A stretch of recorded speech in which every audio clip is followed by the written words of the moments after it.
Greetings, everybody. Welcome back to Radical Health, the show where we discuss all things related to health, as well as healing modalities that may seem radical to the Western mind.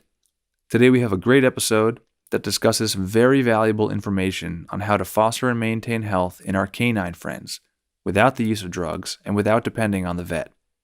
We do get into appropriate diets for cats and humans as well, but this interview, as well as my guest's work, focuses mostly on nutrition and health for dogs. My guest today is Nora Lenz, author of the ebook Dog Nutrition 101 and the developer of a very simple and effective method of dog care called rotational monofeeding, or RMF for short. Now, I have to apologize. In the interview, I kept calling it mono-rotational feeding. I kept switching the first two words. That was by mistake, and you'll have to excuse me for that.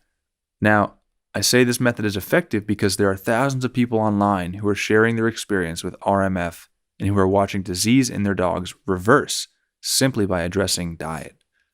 You can find Nora's book and more information regarding the rotational monofeeding method on her website, rotationalmonofeeding.com. Also, rmfpets.com will take you to the same place, as will nomorevetbills.com. Anyways, we're going to get into this feeding method, how and why it was developed, the system we're up against, different types of diseases, fasting, and more, right now on Radical Health.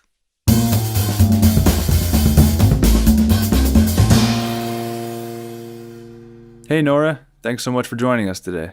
Thanks, Seth. It's really nice to be here. Now, you lay out some really solid information in your ebook, Dog Nutrition 101, which begins with some pretty harrowing details of how commercial pet food is made. What was it that first exposed you to the horrors of the commercial pet food industry? Well, really, it was my personal experience with watching my own animals be perpetually sick and die prematurely, and putting it all together with the stuff that I learned about human health and nutrition, and understanding that you have so much control. Virtually 100% of the control over your health is contributed by what you eat. And so I started applying that to dogs and cats, and then I started discovering what they put in pet food, and at some point decided that I wanted no part of that. Of course, at that time there was not very much information out there about alternatives, so I kind of had to fumble around in the dark for a while, home feeding, and until I found something that worked. And then when I did, my animals didn't get sick anymore. They didn't need vets anymore. So that name, nomorevetbills.com, came directly from my experience. And everybody that I taught how to feed their dogs, if they applied it correctly, they would just go years and decades without needing a vet. So I can share some examples with you if you want. But anyway, that's the long answer. Yeah, I'd certainly like to hear about the examples in a minute. Did you start applying, I guess you'd call it the hygienic diet, to yourself, your own life, before or after you started doing it with your animals? Definitely before. I was feeding my dog raw, but I didn't know what I was doing. So I was sort of trying with my dog, but it's I guess within a couple of years, it happened more or less concurrently, that I was really trying to figure out what to feed him, staying away from commercial food, just buying him meat at the store. Mm-hmm. And about that same time, I had been vegan for a long time. I'd been vegan for 14 years, but then I discovered raw food eating and just dove in with both feet, and started applying some of what I learned about human nutrition to dogs. I mean, obviously they have different needs than we do, but raw food is more easily digested by all species, of course. So. Mm-hmm. In your book, you wrote about two types of disease. Can you explain constructive and degenerative diseases?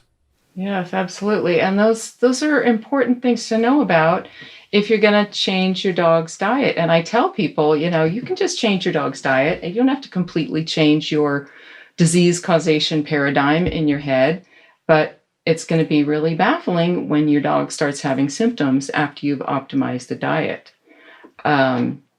So one thing that you need to understand is that when the body is overloaded with waste, it starts storing it. It stores it in fat cells. It stores it in tumors. The waste perpetually circulates in the lymph and the bloodstream.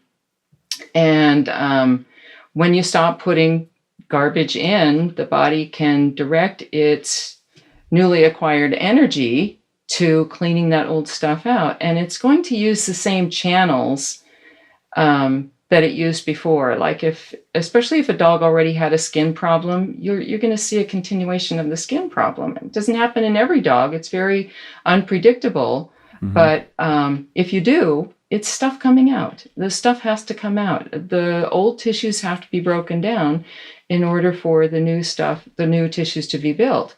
And that is constructive. And it's not necessarily what I would call constructive disease. Constructive disease is more like what humans experience, like colds and flus and measles and mumps and all of those things, where the body marshals this huge effort to just purge the body of wastes. And it's called constructive because it is not dangerous. It's never dangerous.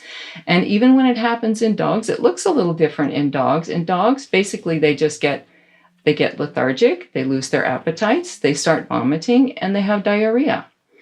And they sometimes have a very high fever, especially puppies. This is what is called parvo. This is called distemper. This is all the analogies to human colds and flus. So those diseases don't require treatment. They require removal of cause. So that's one category of disease, constructive. And can we just break down the word? So it's because it's constructed within the body, meaning it was made. It was caused by eating of excess, inappropriate food. Yes. Okay. And so when you say waste accumulates, I think some dog owners might say, well, I don't feed my dog waste. Can you explain how dog food, commercial dog food, kibble, dried kibble, creates waste in the body and creates burden? Yeah, absolutely. When people think, I'm sure when I start talking about waste, they go, oh, well, my dog poops every day. I mean, he doesn't have a lot of waste in his body. He gets rid of it every morning. No, he doesn't. And the waste comes from anything that you feed to your dog that is not digestible. If the body can't recognize it, whether it's processed, cooked, whether it's in crystalline form because it's some worthless nutritional supplement or whatever, those things are all adding to the waste burden. Well, you have cells that are trying to function normally and they can't because they're not getting the right fuel.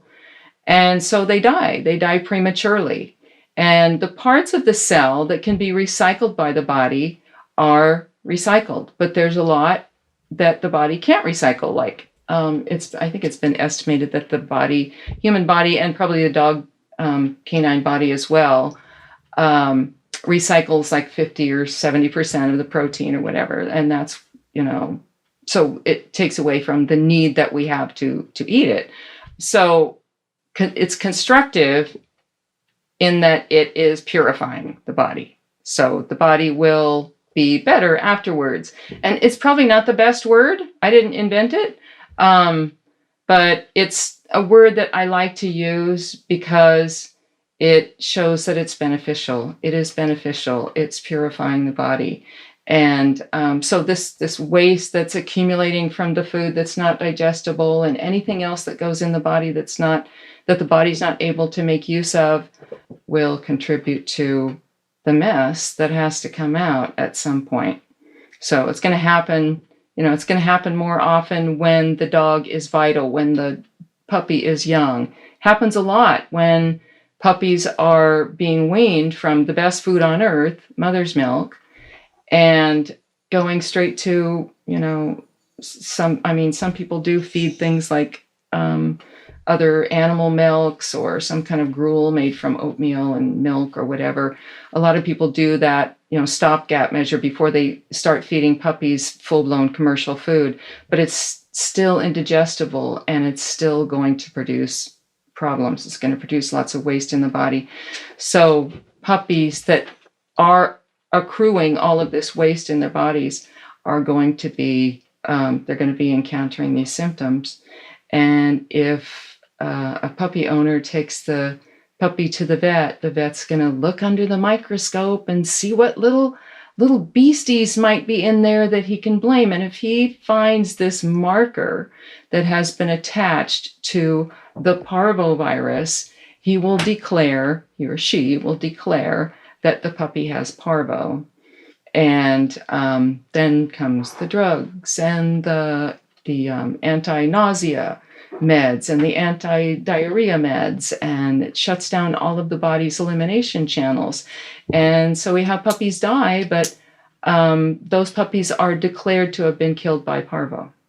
So I may have misinterpreted constructive. I was saying it's because we created it and we constructed that situation in the body of the animal. But it seems to me more like you're saying constructive means that it's a beneficial the result, yeah. Result that any time your dog gets sick, it's a detox symptom.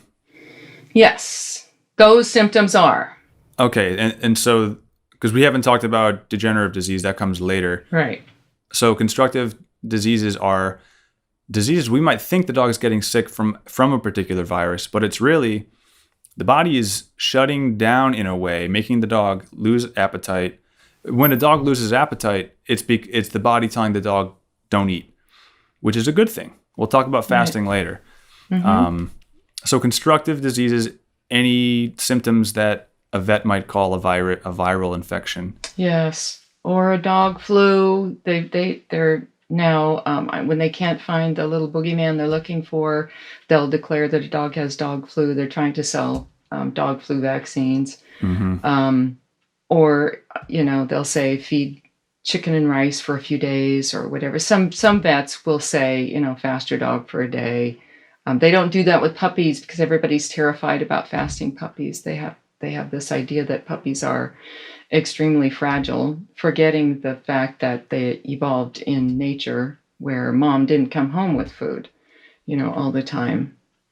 And yeah, sure, some puppies will die, but we can assume that a day without food doesn't cause puppies to drop over dead. But the main thing to do when a young puppy shows these symptoms is to stop feeding the stuff that's being fed to them and start feeding them correctly, so their bodies can recognize the food and use it for fuel and tissue repair and all of that. And by the way, all of this applies to humans as well, right?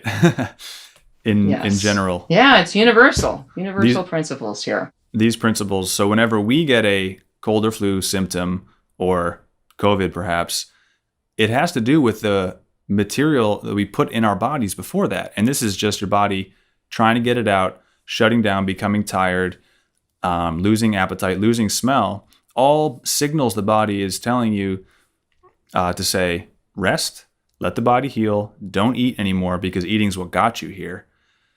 Eating inappropriate foods, that is. So that's a good explanation of constructive disease. Could you explain degenerative disease a little bit? Yeah, absolutely. It applies to all species. And that's the beauty of, this natural hygiene, science of health. It's so simple. It's just amazing. Degenerative disease is different than constructive. It's not constructive. It's the symptoms that follow what happens when organs have been chronically in contact with acidic wastes in the body. And this is, you recognize the names of degenerative disease. They're like kidney disease, cancer, lung disease, what else? Like arthritis, rheumatism, liver disease, anything that is long-term, that's chronic, And those symptoms, those diseases are also reversible. But that's the big secret that the vet industry is keeping from everybody. And that's what people are amazed at when they find RMF. They just stumble in, they go, okay, this sounds pretty good. I haven't tried this yet. I've tried everything else. That's typical. I'll give this a try. And they just see that their dogs don't have these problems that they were supposed to be medicated for the rest of their lives.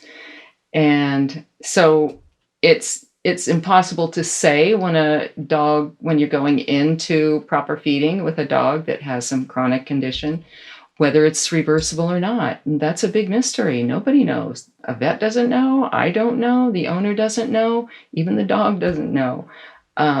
It just depends on how much vitality the body still has and how severe how far advanced the disease is. But you can't assume that it's not reversible and just keep medicating the dog for the rest of the dog's life. You have to do everything short of that.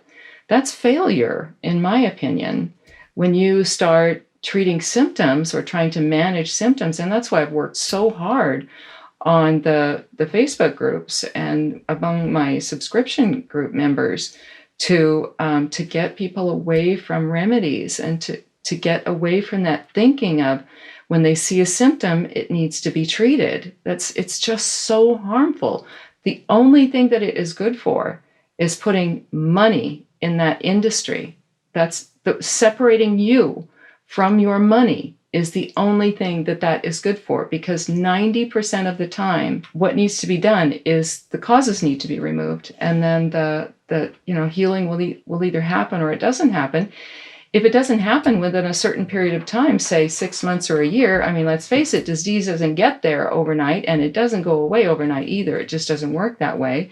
So if it doesn't go away in a reasonable length of time, and the dog is still in pain or still suffering symptoms or whatever, typically symptoms get better when you take the burden away, when you take the causes away. But there are times for management, and that's down the road.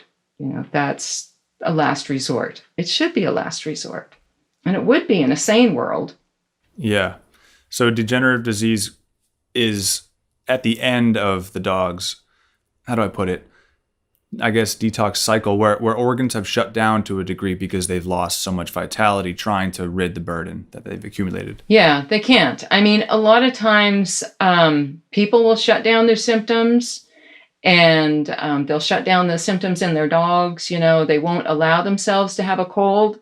When you have a cold, you're just supposed to go home, go to sleep, stay in your bed, drink lots of water, get fresh air, stay warm.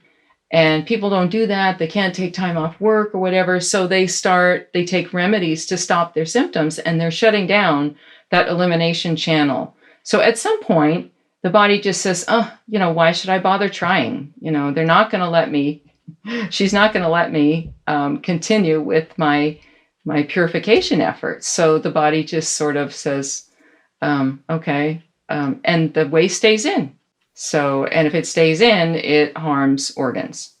And so I think most people in the world today believe in the germ theory of causation, where, I got sick or my dog got sick because there was a contagious virus that came into their system and attacked.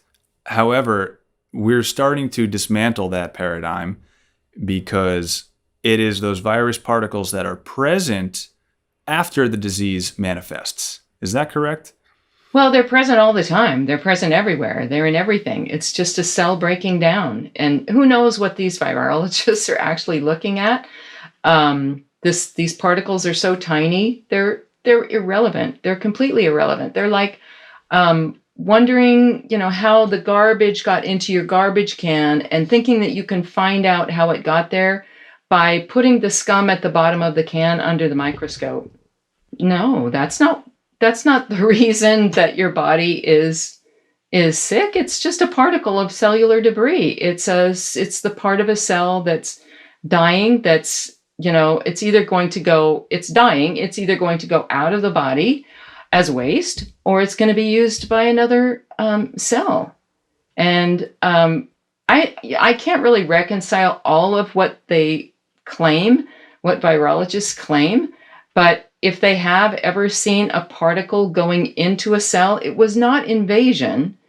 It was the cell taking in recyclable waste. That's all it was. The main thing to remember is that this industry that has so disempowered us and so empowered itself just wants us to, they need a bad guy. They need a boogeyman. And they weren't able to keep the bacteria model of disease causation going because there were so many instances where the bacteria was found in asymptomatic people and it was not found in people who had the symptoms of this so-called bacterial disease. They weren't able to keep that going. And so along came microscopes and electron microscopes, and they found an even smaller boogeyman that they could blame disease on. And it sounds so simple and so nefarious, and it is. But if you can recognize the truth of that, it gives you a lot of power. It gives you a lot. It liberates you, honestly. It does. It liberates you with regard to your own health and with regard to your dog's health. Absolutely. When I discovered natural hygiene or terrain model, or there's a few names for it, it empowered me tremendously to know that if I ever get sick, I'm not going to try to mask those symptoms or suppress those symptoms. I'm going to let my body run its natural course because that is what will bring about better health. Right. And I think fasting is at the core of this because since digestion is the biggest energy user in the body, oftentimes when you eat, especially heavy foods, your body's not detoxing, it's not healing because it's spending all its energy digesting. So fasting is another model that we really have to look at as far as something that's very beneficial for us. How does fasting play into a dog's diet, and when and why would you do it? Well, that's a loaded question because, it's kind of like when you talk about fasting dogs and cats, it's kind of like, it's a very sensitive topic. It's kind of like talking about fasting children, and people are so averse to that idea.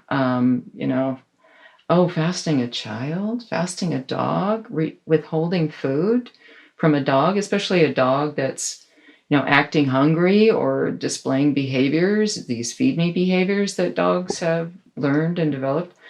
So it's something we kind of have to tread lightly on with people who haven't been exposed to fasting for themselves, or they haven't done any reading about fasting.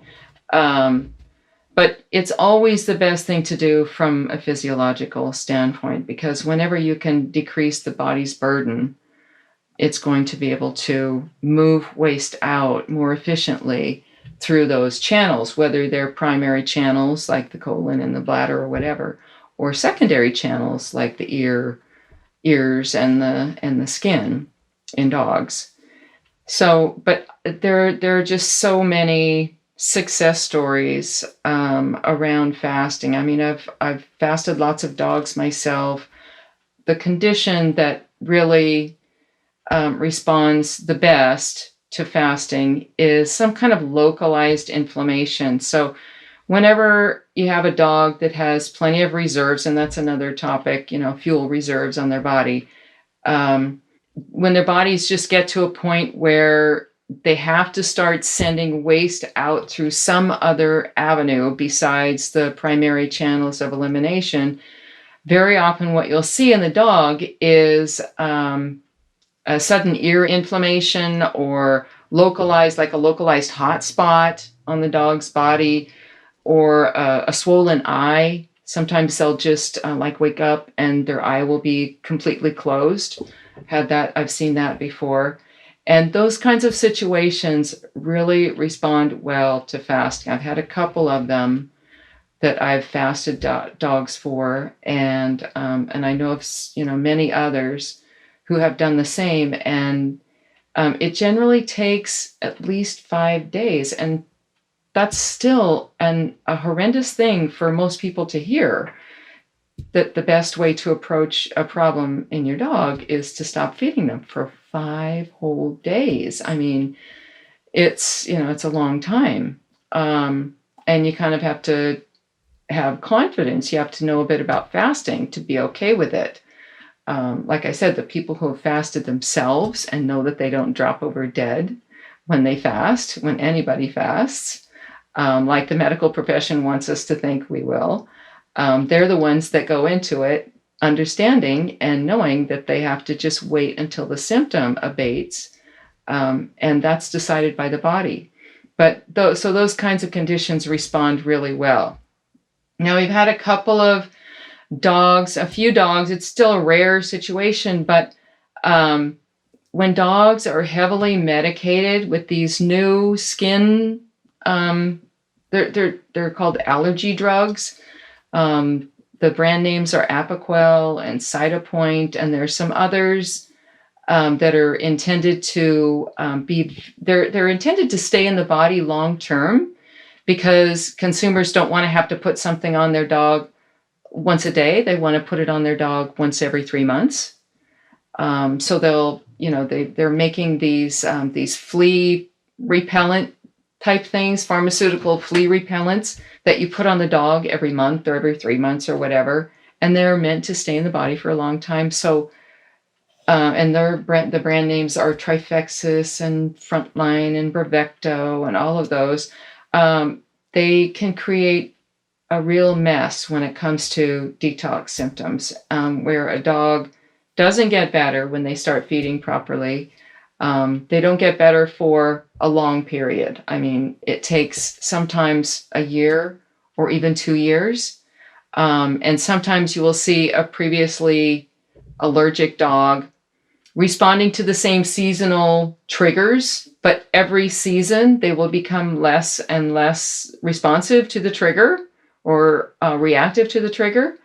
But in the meantime, it can be confusing for owners. And so we generally tell people not to fast a heavily medicated dog, because generally all they need is proper feeding, and the body will be, it's kind of like managing detox. If you've ever been through that yourself, and I have, you can't just go straight from eating the standard American diet to eating, only biologically appropriate foods. You're going to suffer. You're going to suffer lots of detox symptoms.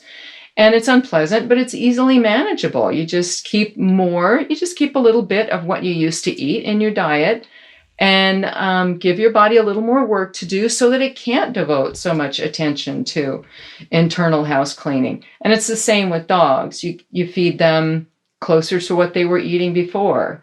If a dog comes to, and a lot of dogs are eating a raw food diet, they're eating, raw meat every day, but they're still having these chronic symptoms or constructive symptoms, and it's happening regularly. But it's because those products of animal agriculture, especially commercial raw pet food, those things are still largely indigestible. And so just taking dogs off of those and getting them on lean, home-prepared foods is enough to manage detox, so that you don't have this full-blown hot mess on your hands for a year or whatever. Totally. So don't fast an overly medicated dog because they might just have terrible withdrawal symptoms, or maybe not withdrawal, but detox symptoms that are coming out quickly because the body is able to purge and clean at a rapid rate because the dog is fasting.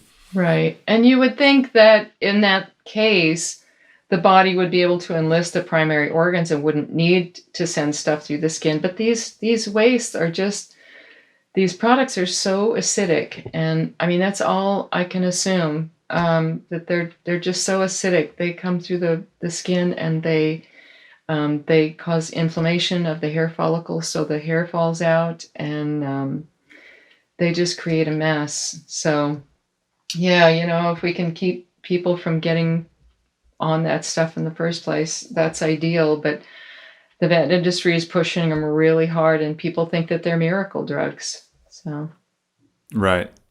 Another reason you mentioned that in the book that fasting would be appropriate is if you're switching your dog over to a raw diet or to the new monorotational feeding method, that you might want to fast the dog for 1 day so that the new raw food doesn't come in contact with any digesting previously ingested food that was inappropriate. Yes, and that should probably happen for every dog. I mean, 1 day is not a problem. But if people are so averse to fasting a dog for even 1 day, and some people are, plant foods are the best way to start, because if you can find plant foods, because very often when a dog is coming off of commercial pet foods, they're meat centered and they're cooked meat. So this would be like a child eating Twinkies and candy bars every day, and then you sit them down, and you want them to eat an apple, and they're going to go, I'm not going to eat that. So that's sometimes what dogs do too, but what you have to do is find the food that is most universally appealing to dogs. And I found that very few dogs will pass up cooked yams and quinoa, which is a high protein seed. So that's the first meal that I usually recommend for dogs that are coming off of kibble, and for owners who don't want to fast the dog for that first day. Because what happens when you feed that meal is if it encounters kibble in the digestive tract anywhere, it's not going to cause a problem, because it doesn't create the putrefactive byproducts that meat does. And when raw meat encounters kibble in the gut, it can sit there and sit there and sit there, and it will putrefy, and it just becomes a mess, and the body can choose to just eject it, just eliminate it by vomiting or diarrhea. And that's why a lot of people, when they start their dogs on a raw diet, they have a real mess on their hands, and they don't know why, and they blame the raw food because it never happened when they were feeding commercial food. So they go, oh, well, I can't do raw food because it made my dog sick. And so this feeding of plant foods doesn't create that kind of a mess. It doesn't create so much of an emergency if it has to sit there for a while.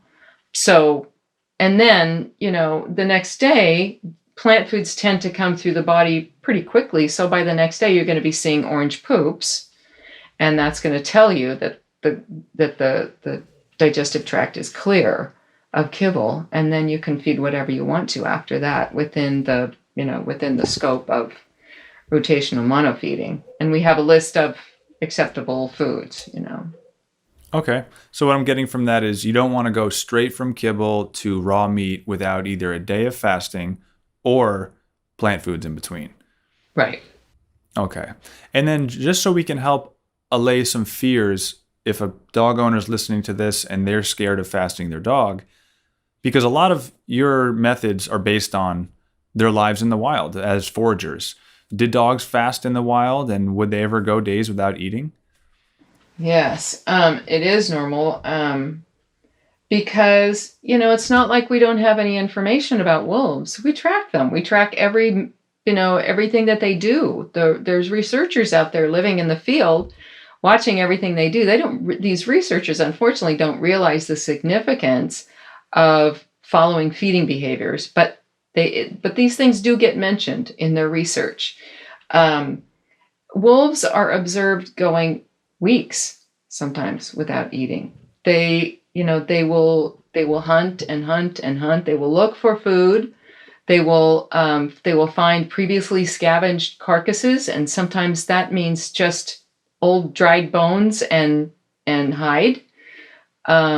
They'll eat plant foods. Like a wild dog with a belly full of rabbit is not going to go, to the apple orchard, but a dog that hasn't eaten for a couple days is going to remember where he saw those apples, or he's going to follow his nose and go find them, or berries, or whatever. And the consumption of fruit and secondary foods it's more significant than people previously realized.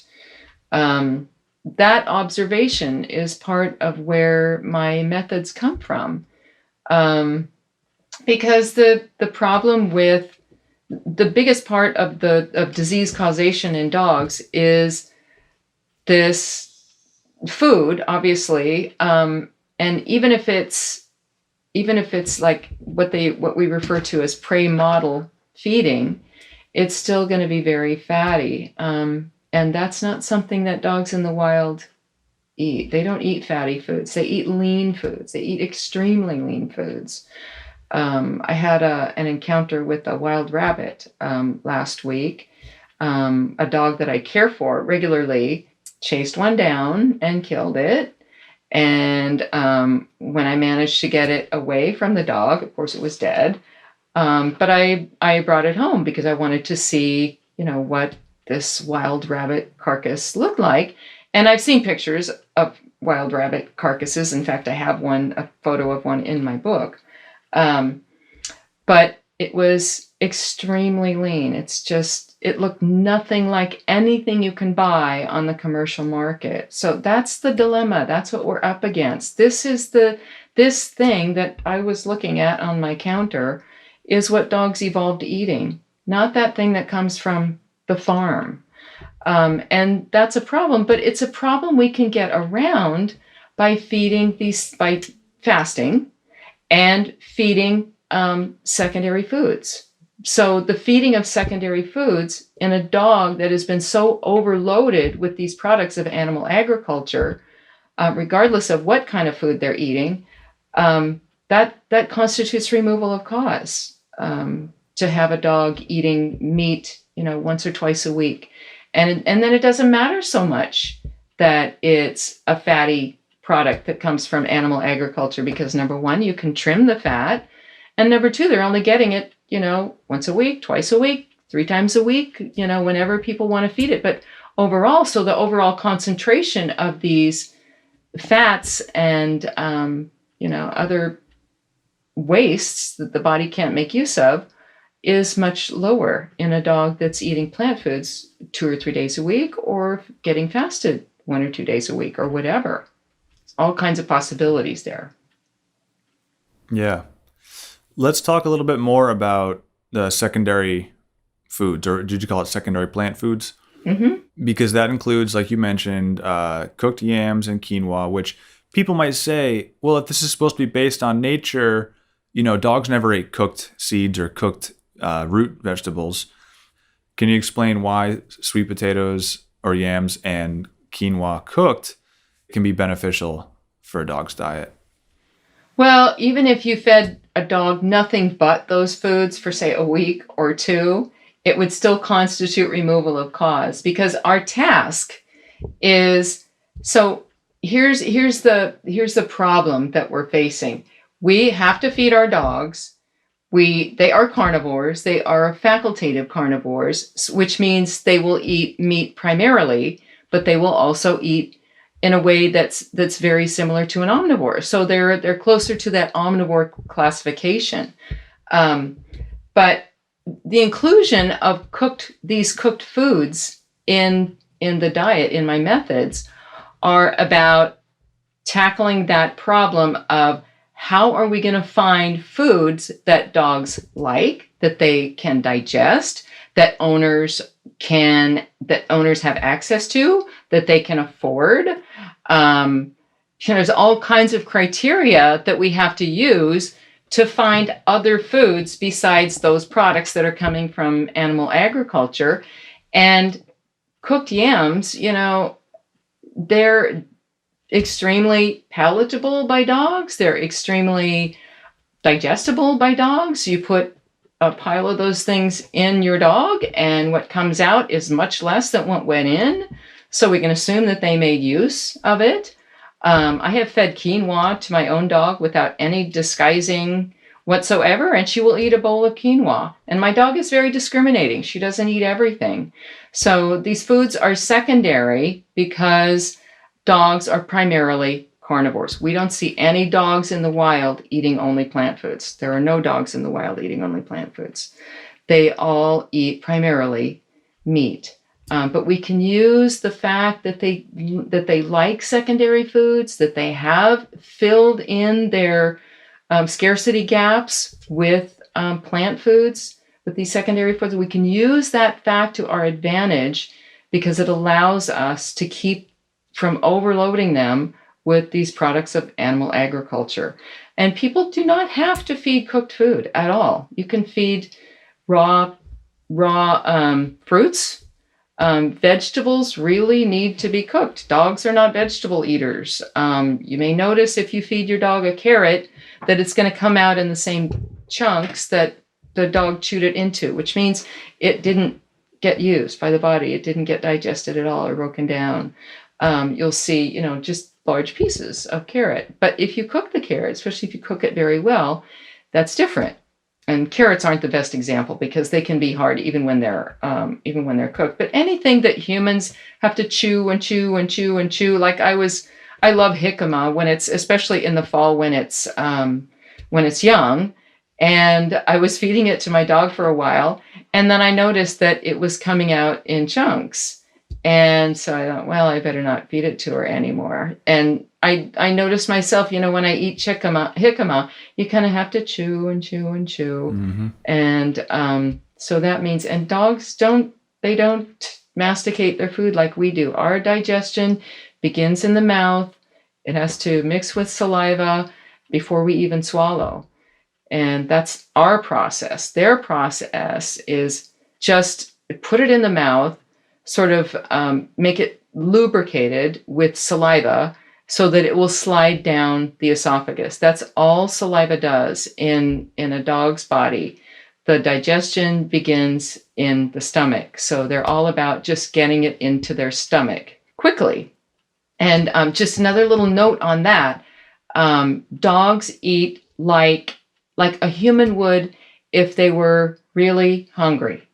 And dogs don't have to be extremely hungry in order to look like they are wolfing their food. And, people will sort of anthropomorphize that, and they'll say, oh, well, my dog's starving because they're wolfing their food, right? No, they're just all about getting it into their stomach. And a very hungry person might be all about just getting the food into their stomach because they want to stop their hunger or their, whatever. But it's not the same. It's not the same at all. Dogs are just about getting the food into the stomach because they know that's where the digestion begins. And to get back to the original point, dogs don't chew veggies, and veggies require chewing. So veggies either require chewing or cooking.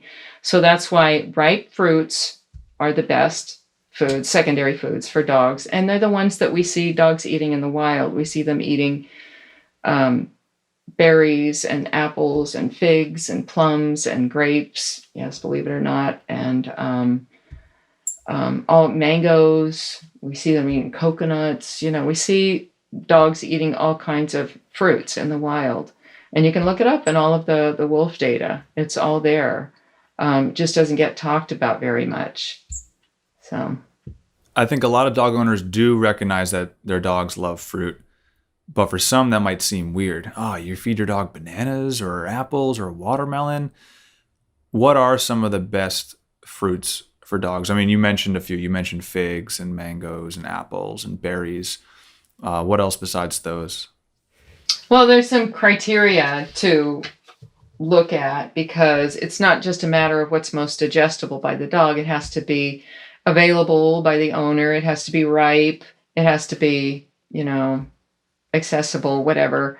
I like bananas for dogs because of their accessibility and their affordability and the fact that you can go buy a bunch of green bananas at the store and let them sit on your counter for a few days, and they're, within a few days they're getting spotted and ready to eat. So, but there's dogs that won't eat bananas. I know a couple dogs that won't touch a banana, but they'll eat lots of other fruits. Bananas don't require a lot of chewing either. So anything that's soft, that's sweet, that doesn't have a membrane around it, I'm not a big fan of berries, store-bought berries for dogs. You'll see, I live in a place where we have berries growing wild everywhere, and and dogs will just eat them right off the vine. And that's different than buying berries at the store, because the berries at the store they're picked unripe. They're not sweet typically. And like blueberries, for example, they have a membrane around them that has to be broken before the dog can make use of the contents. So I'm not a big fan of berries. Apples can tend to come through in chunks, like, especially some hard varieties, some of the harder varieties of apples. So sometimes it's better to puree apples. Pears are really good because you can let them get really ripe, and so they're easily digestible. Dogs generally won't eat citrus, but lots of dogs will eat oranges. I don't really even regard oranges anymore as an acid fruit because they're so sweet most of the time. And some dogs will eat oranges. But if you see oranges, coming out in full segments, that means they haven't been able to make use of the contents. Because, also oranges also have the membrane that has to be broken. But those are some examples. Like, dogs love ripe figs. People feed dried figs. That's generally what people have access to, is dried figs. I don't feed a lot of dried figs. I don't feed a lot of dates. I just find they're too concentrated in the sugars. Most dogs just don't need that much fuel. They don't need that many calories. They're very fuel dense, those foods. So I like water-rich, ripe fruits for dogs. Thank you.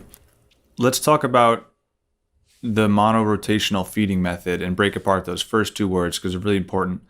Well, first of all, rotational. It means that every day you're feeding your dog something different, perhaps. There's different variations on the method, but one of them where it's meat once or twice a week and plant foods 3 to 6 times a week. So it offers flexibility, and a key point is that it's mono. So you never mix meat with fruit. You don't give them chunks of meat with pureed apple pour over the top. It's every day, it's something different. So can you explain just the benefit of feeding one ingredient, the mono aspect, per day? Yeah, it's really important that foods not be combined, because like humans, dogs have a single chambered stomach. And that means when food enters the stomach and the chemicals, the digestive fluids that are secreted into the stomach to affect digestion, they are different in nature for protein foods than they are for carbohydrate foods. So for protein foods, these digestive fluids are acidic. And for carbohydrate foods, the fluids are alkaline. And everybody who knows anything about chemistry knows that when you put acid and alkaline together, they neutralize each other. And that means the food is not going to be digested. Parts of the food, a larger percentage of the food, is not going to be digested than if it was fed separately. And since we realize that waste in the body is a main contributor to disease, then we want to make food as digestible as possible. And so, the first part of that is rotational, which means you follow a rotation. Like, it doesn't have to be a week long. It can be 10 days long or whatever an owner wants to do. It can be 2 days long. It can be fruit and meat, just one day of fruit, one day of meat, and then repeat. Or anything can repeat after a certain number of days. But so that's where the rotational part comes from. The mono part confuses people a little bit, especially people who are coming from mono dieting for themselves, because mono dieting for us generally means not one type of food, but one food. Like if you're mono dieting bananas or grapes or whatever, you will eat only grapes for a couple of days or whatever. It's not like that in our feeding plan. Mono refers to the type of food. So really the only separator is plants and meats. Plants, any kind of plants, can generally be fed together. I don't like using plant fats with other plant foods. I don't quite know what to do with plant fats like avocados and coconut, because they do complicate digestion. Anytime fat and sugar comes into the stomach at the same time, it's a bit of a combination problem. It's a combination problem in humans, and I suspect it is in dogs too. So that's the only separator is plants. All plants should be fed together. And there's a kind of a myth going around in the prey model raw feeding community that says you should not feed more than one protein at a time. And they say, oh yeah, well, you would never see a wolf going and kill an elk and then go and kill a rabbit in the same day or whatever. No, you might not see that, but the important thing to know is that the body treats all protein the same. All protein requires an acidic environment in the stomach to break down. And it doesn't matter if it came from a fish or a chicken or whatever. If it's protein, it came from an animal, it's going to be digestible if everything else that's in the stomach is also from an animal. That makes sense. And again, we're always looking to nature to inform our decisions. One thing I found really interesting that you wrote about was you don't recommend to feed your dog at the same time every day. So can you explain why it might be a good idea to mix up their feeding time and to keep them, on their toes? Mm-hmm. Well, we're trying to replicate nature, and dogs aren't fed on a schedule in nature. And it really helps a dog. It helps them embrace secondary foods more if they can't predict their feeding times. If they know they have meat coming, that if they're so conditioned by the regularity of their meat meals, they might hold out for primary foods, and that's totally normal. Because in the wild, a dog would only eat plant foods if their belly is empty. And a dog might not even eat plant foods if they have an empty belly and plenty of reserves on their body. If they have plenty of reserves on their body, they're going to just keep hunting. They're going to keep hunting for their primary foods. It's when the reserves get low, and we don't have fat dogs in nature, but our dogs in domestication are fat. So their bodies are telling them, you don't need secondary foods right now. So a dog's going to, reject secondary foods, and people will go, oh, well, my dog just doesn't like fruit, and they won't try it again. But it really helps to randomize things and keep things unpredictable for the dog. That's the way it happens in nature. Dogs don't eat on a schedule. I just found that when I was putting all of these methods together, I just found that the more I made feeding my dog kind of an afterthought, something that I didn't think about, I would find myself, when my dog got to be 15, 16, 17 years old, I found that I couldn't indulge the emotional habit of feeding him every day because he would get symptoms. He'd get an itchy ear. That's what, he was a Cocker Spaniel. That's what they do. So I just found that the more I put it out of my mind, the healthier he got. And the more he would eat whatever I offered to him. And he ended up living till 19, and he was walking around absolutely normal until 10 days before his death. So he did not have this protracted period of, what dogs go through. They're immobile. They're in pain. They can't walk. They can't run.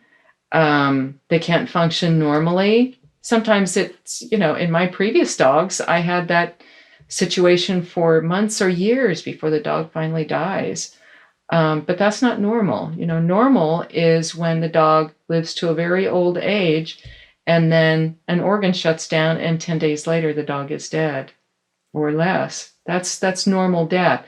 My dog did not see a vet for 11 years, the last 11 years of his life. So at the time when dogs are becoming, typically more senior, more, they get more degenerative disease or whatever, they typically go to the vet more. my dog wasn't seeing a vet at all.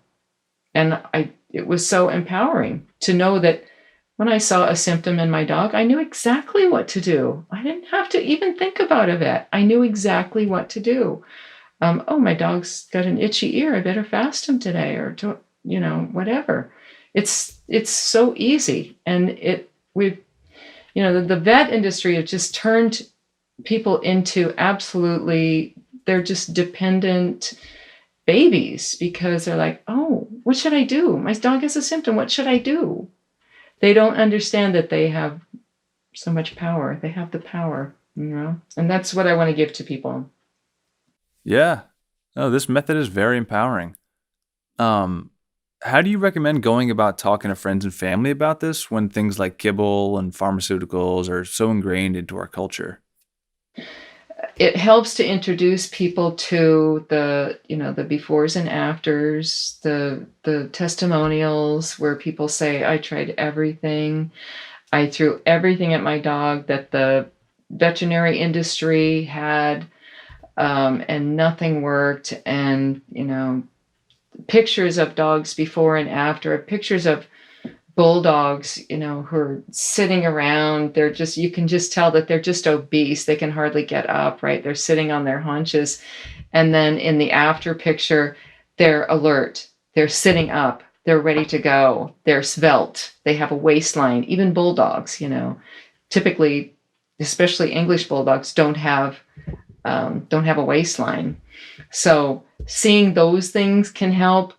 A lot of times, the people who have the most success are the ones whose spouses and other people in the household will relinquish the feeding of the dog to that person who's willing to do all the research and the rethinking and the homework that is necessary to change their paradigm and understand what they're doing and have confidence with it.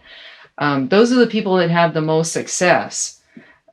Very often, we've noticed this phenomenon that it's the husband or the male member of the family that is so reluctant to fast the dog or to even trust something besides vet-approved, kibble or commercial food. And it can be a struggle for people. And sometimes they just have to say to their husbands, trust me, and just let's do this for 3 months. Let's do this for 6 months. And if it's not working, we'll do what you want to do, And that usually works in their favor if they don't have an Apoquel dog or, something where the detox is going to create a situation that looks worse symptomatically than it was before the new feeding method. So, but in the vast majority of cases, a few months is all it takes to turn people around. And I have so many testimonials of people who say, my husband wasn't on board and now he's preparing food for the dog. So seeing is believing. And you really can see health. I mean, you can see health. It's not true for everybody. Some people haven't been doing what they need to do long enough in order to look healthy. But I mean, honestly, I was looking at a picture of 4 vets. I went to a website yesterday, just following links back to read a vet's article about spaying and neutering. And they were very proudly standing, all 4 vets next to each other, and they're all obese. They're all obese, and these are people that, and I mean, typically when you go to a vet's office, the people that work there are obese. They don't connect. They don't connect what they do, how they live with their own bodies, and they think all the power they have is to just, when they get a symptom, take a drug. They don't dare think outside that paradigm because their lives are wrapped up in it. But it's absolutely true that you can see health. You truly can. Yeah. And belief systems are so strong. It's baffling to me that this model of health, which is eat appropriate food for your body and for your species, is so underground knowledge. One of my questions is, why is this information so underground? Right. Well, the fact that you and I know about it means that the truth can't be, held down forever completely. It does get out. But there is so much secondary benefit to this drug-based model. And money is the biggest driving factor, of course, because people have their lives. And now, a year and a half post-COVID, it's even more people are having their lives all wrapped up in the medical model, because the healthcare industry is so huge. It employs so many people. So there's the profit motive, the ego motive. Medicine, the way they want to practice it, gets taught in the schools. I mean, I've just this last week posted a blog article with a video that's called Rockefeller Medicine, because very wealthy, profit-oriented people, powerful people, were manipulating things when modern medicine came into being. They manipulated the schools. They made sure that the pharma-based model was introduced into the curricula. They put their representatives on these boards of directors at the various universities and medical schools and whatnot. They bought newspapers, and they made sure that these pharma-based products were prominently advertised and even given lots of press in the form of what looked like objective articles. It's just an article written by a reporter or whatever, but it's not objective. It was paid for by the guy who owns the newspaper.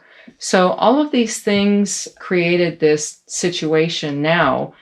And what we have now, apart from the profit motive, even for people who don't have any money invested in the pharma-based paradigm, it's just so incredibly appealing to have this idea that you can blame something else for your diseases. It's so easy. Oh, I caught this disease, or I inherited this disease, or I have this disease. I don't even, most people don't even ponder causation. They just say, I have this disease. Well, who knows where it came from? Just attacked me, just, picked me. I'm just unlucky.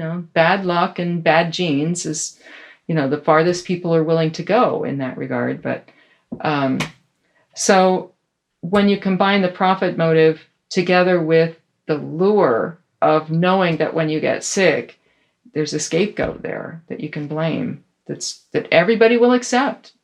The doctors won't tell you, no, it was caused by what you put in your mouth.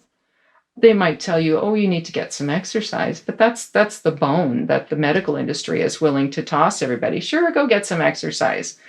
Well, exercise helps, but it doesn't solve the problem. It doesn't remove the cause. Right. It definitely does not remove the cause. So all of this means we've got a real mess on our hands. And the medical industry, it's just taken over the world, basically. It's just taken over the world. Yes. And just to be clear, the primary cause of disease, we know there are many, but the primary cause is inappropriate diet. Is that right? And this goes for humans and dogs. And the one that you have most control over. I mean, and that's why it's so important, and it's the one that people have strayed so much from. I mean, when you start talking to people about the biologically appropriate human diet, they just look at you like you're crazy. How on earth can you think that? Where are you getting your this, that, the other? Fill in the blank, the missing nutrients. Oh, where are you getting that? Yeah, there's a lot of advertising and media that goes into our belief systems as far as we need protein. And that's the biggest one. You tell someone you're vegan and they say, where do you get your protein? To which I usually respond, same place cows and horses get it, from plants.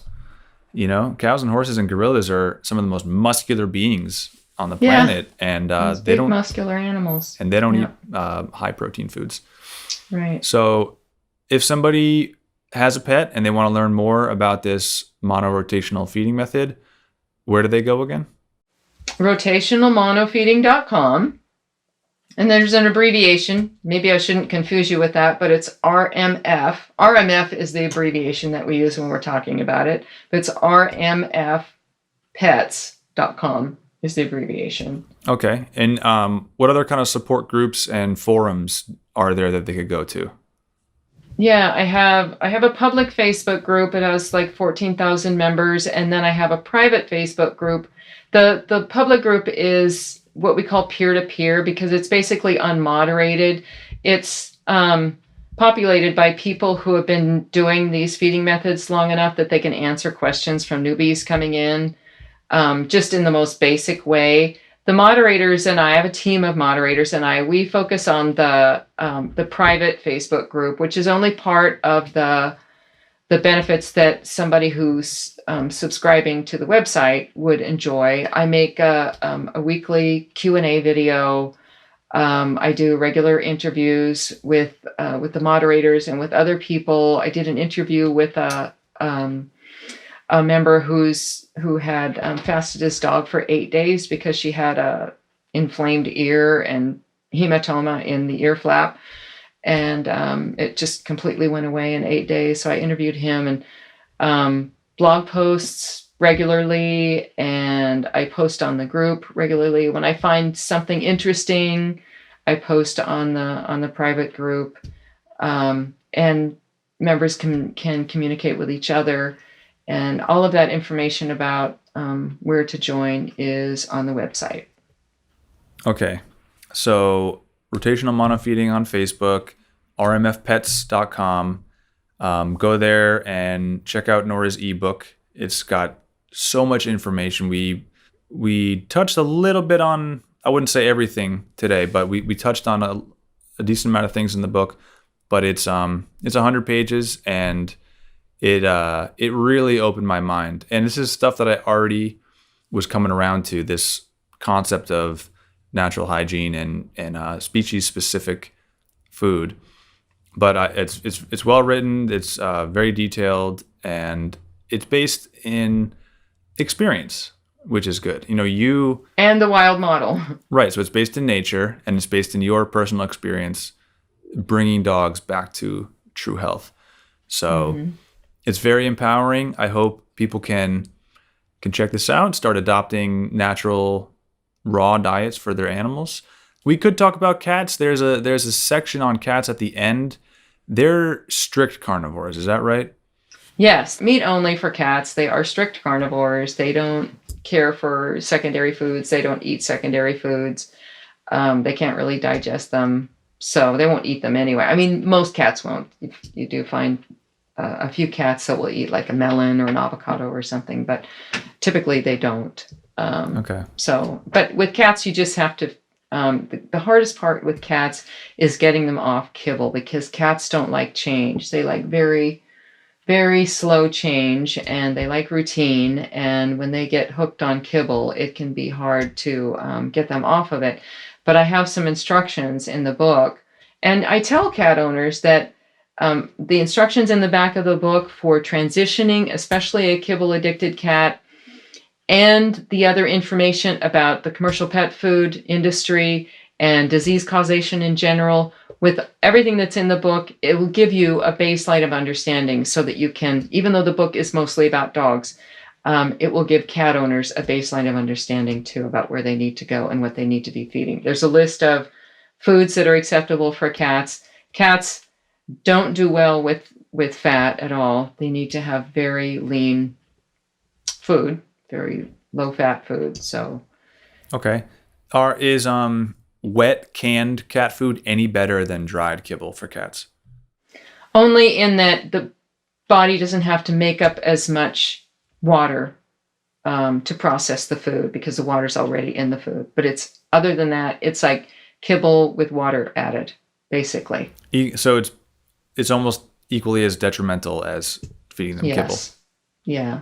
I mean, there have been some people who have tried feeding wet food to or canned food to cats instead of kibble and had some degree of success when there's like a kidney problem. And it's just because of the extra water in the food. And, when you're feeding something harmful, it's best to dilute it, right? The solution to pollution is dilution. So, a food that's going to be more dilute is going to be easier on the kidneys than kibble.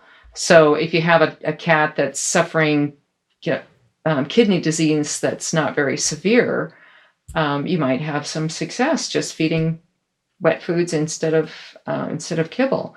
But it's risky. You don't know how severe the disease is, and you don't know how far you need to go in order to reverse it. So why not go all the way and feed your cat properly, and know for sure that you did the best that you could do to get things to reverse. Some people have strong feelings about not telling others what they should do, that leading by example is the best course of action. But on the other hand, when there are atrocities being committed, it seems wrong to stay silent. So do you feel a personal responsibility to actively try to influence others, or do you just mostly operate by example? Well, where dogs and cats are concerned, it is kind of atrocious that they're being poisoned by commercial pet foods and drugs and whatnot. But you kind of had to choose your battles because so many people, they just won't listen. You come across somebody at the dog park and you're just a random stranger passing by. They're not likely to listen to you. But that doesn't keep me from speaking up on the internet, on Facebook. I will, as much as I can get away with, I will go into other animal care groups and, try to point people to my website and whatnot. So I think it's very important. I have a bit of the activist in me, and I do speak out whenever I can. I am absolutely not a business person. I'm more an activist than a business person. I want to, and my bottom line, my profitability is a testament to that, because I just want to empower dog and cat owners. And there's just so much suffering. There's so much suffering on the part of not only the dogs and cats, they're innocent, but the owners. The owners have to watch it happen. And the only thing that's preventing the animals from getting well is what's going on between the ears of the owner. If they change their paradigm, they will discover this huge, empowering new truth that relieves all the suffering. Dogs don't have to suffer anymore, and you don't have to suffer watching them. That is a commonality that everybody shares. I think we want to reduce suffering and see everyone be happy and healthy. So that is something we all agree on, even though it can sound like we're arguing sometimes about, your belief versus my belief. Right. And then the other thing that's interesting too is we often treat our pets better than we treat ourselves. That the only way some people will wake up to species appropriate diet is through wanting their dogs to get better. Yes. They don't care as much when they get sick and they have diseases that they're battling. It's like, whoa, I got to take care of my animal. And then they see how well it works in their animals. And I can't tell you how many times people have said, hey, Nora, do you think this would work for humans too? And I'm like, well, of course it works for humans. The only difference is we eat a slightly different range of foods than they do. But everything works exactly the same. And, I used to coach lots of people who wanted to eat a fully raw diet, and it got very tiresome. You could just hear people going, okay, she's going to ask me to give up my favorite fill in the blank, whatever I'm addicted to, right? And, you're always dealing with that emotional connection to the food, that impossible emotional connection to the food that people don't want to give up.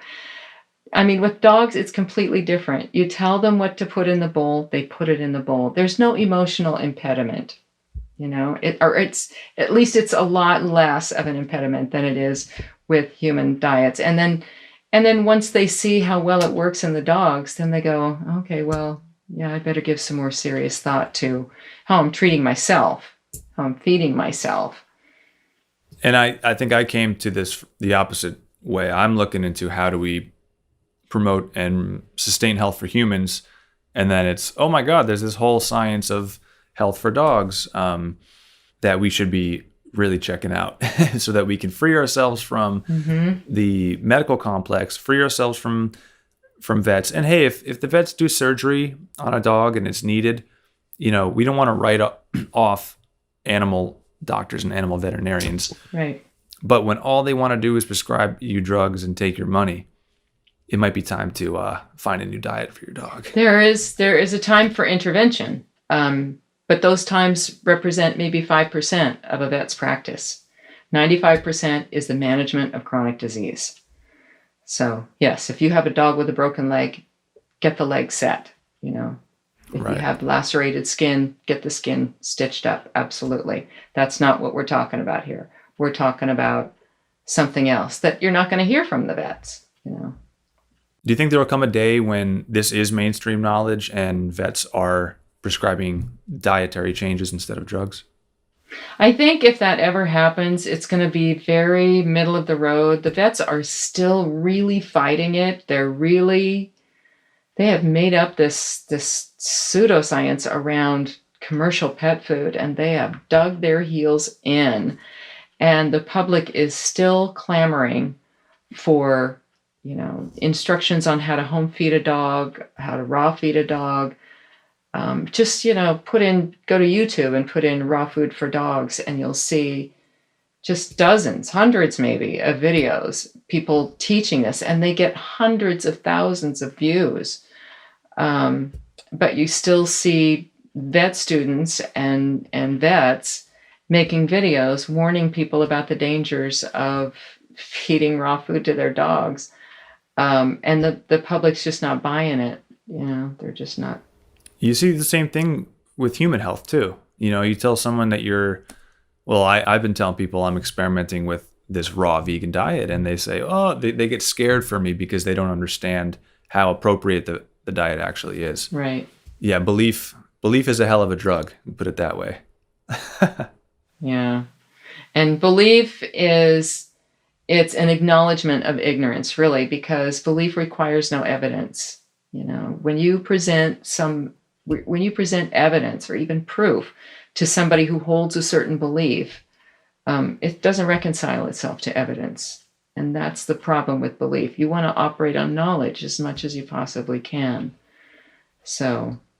And I mean, we're just facing that head on, because if you challenge the Western medical belief system, especially today and over the past 18 months, now that we've been dealing with CV-19, you get attacked. And even if your information that you're presenting is extremely credible, extremely scientific, these people will reject it because of their pre-existing beliefs. And they might not have any information to back up their beliefs. All they have is the comfort that there is an authority who has done the work and that we can trust them. But they don't see that that's actually a religious belief system. Those authorities went to the schools that were paid for by the rich people that wanted to put in pharma-based medicine in place. Yeah. And I mean, that is a whole rabbit hole in itself. I mean, you mentioned the Rockefellers.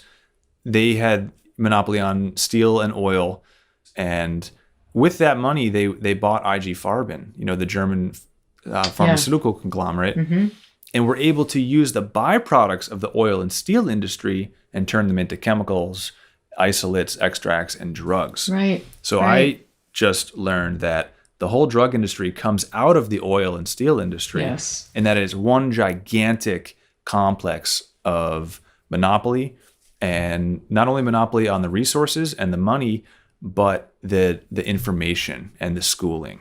Right. So we're in a big mess, and I don't like the word fighting, because I don't consider myself a fighter. I try to just stand and walk in truth peacefully and lawfully. But we are up against some serious belief systems and some serious capitalist monopolists who've been perfecting their craft for a very long time. Long time. So let's look to nature, let's look to what actually works, and maybe start, reversing disease for both our dogs, cats, and ourselves. Yeah. At least we can do that on an individual level. Totally. And once you see the difference in yourself, it will open your mind. Right. It'll all make sense. Yeah. So Nora, thank you so much for joining us. Thanks for inviting me, Seth. That was really fun. Yeah. Everybody go check out rmfpets.com and check out her book, and leave some feedback if you tried this method, or if you've even tried other types of raw feeding and haven't had success. Give us your feedback. We'd like to hear where you're at. And this is all a big learning experience for everybody involved. So maybe we can have you back. There's more information we need to talk about, I think. Oh, yeah, there's lots more. Yeah. But that's it for today. Thanks, everybody, for listening. Okay. Catch you next time. All right. Thanks, Seth.